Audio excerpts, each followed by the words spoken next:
اہل سبا کے لیے ان کے وطن میں ایک نشانی تھی، یعنی 2 باغ، ایک داہنی طرف اور ایک بائیں طرف۔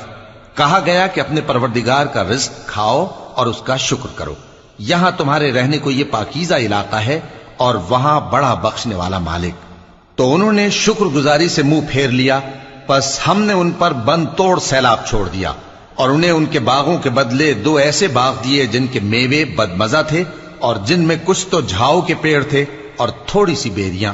یہ ہم نے ان کو ناشکری کی سزا دی، اور ہم سزا ناشکرے ہی کو دیا کرتے ہیں۔ اور ہم نے ان کے اور ملک شام کی ان بستیوں کے درمیان جن میں ہم نے برکت دی تھی ایک دوسرے کے متصل دیہات بنائے تھے جو سامنے نظر آتے تھے، اور ان میں آمد و رفت کا اندازہ مقرر کر دیا تھا کہ رات دن بے خوف و خطر چلتے رہو۔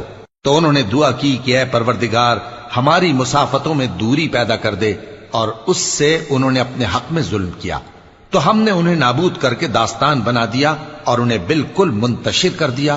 اس میں ہر صابر و شاکر کے لیے نشانیاں ہیں۔ اور شیطان نے ان کے بارے میں اپنا خیال سچ کر دکھایا کہ مومنوں کی ایک جماعت کے سوا وہ اس کے پیچھے چل پڑے، اور اس کا ان پر کچھ زور نہ تھا، مگر ہمارا مقصود یہ تھا کہ جو لوگ آخرت میں شک رکھتے ہیں ان سے ان لوگوں کو جو اس پر ایمان رکھتے ہیں ممتاز کر دیں، اور تمہارا پروردگار ہر چیز پر نگہبان ہے۔ کہہ دو کہ جن کو تم اللہ کے سوا معبود خیال کرتے ہو ان کو بلاؤ، وہ آسمانوں اور زمین میں ذرہ بھر چیز کے بھی مالک نہیں ہیں، اور نہ ان میں ان کی شرکت ہے، اور نہ ان میں سے کوئی اللہ کا مددگار ہے، اور اللہ کے ہاں کسی کے لیے سفارش فائدہ نہ دے گی مگر اس کے لیے جس کے بارے میں وہ اجازت بخشے، یہاں تک کہ جب ان کے دلوں سے اضطراب دور کر دیا جائے گا تو کہیں گے کہ تمہارے پروردگار نے کیا فرمایا ہے؟ فرشتے کہیں گے کہ حق فرمایا ہے، اور وہ عالی رتبہ ہے، گرامی قدر ہے۔ پوچھو کہ تم کو آسمانوں اور زمین سے کون رزق دیتا ہے؟ کہو کہ اللہ، اور ہم یا تم یا تو سیدھے رستے پر ہیں یا کھلم کھلا گمراہی میں۔ کہہ دو کہ نہ ہمارے گناہوں کی تم سے پرسش ہوگی اور نہ تمہارے اعمال کی ہم سے پرسش ہوگی۔ کہہ دو کہ ہمارا پروردگار ہم کو جمع کرے گا، پھر ہمارے درمیان انصاف کے ساتھ فیصلہ کر دے گا، اور وہ خوب فیصلہ کرنے والا ہے، صاحب علم ہے۔ کہو کہ مجھے وہ لوگ تو دکھاؤ جن کو تم نے اللہ کا شریک بنا کر اس کے ساتھ ملا رکھا ہے۔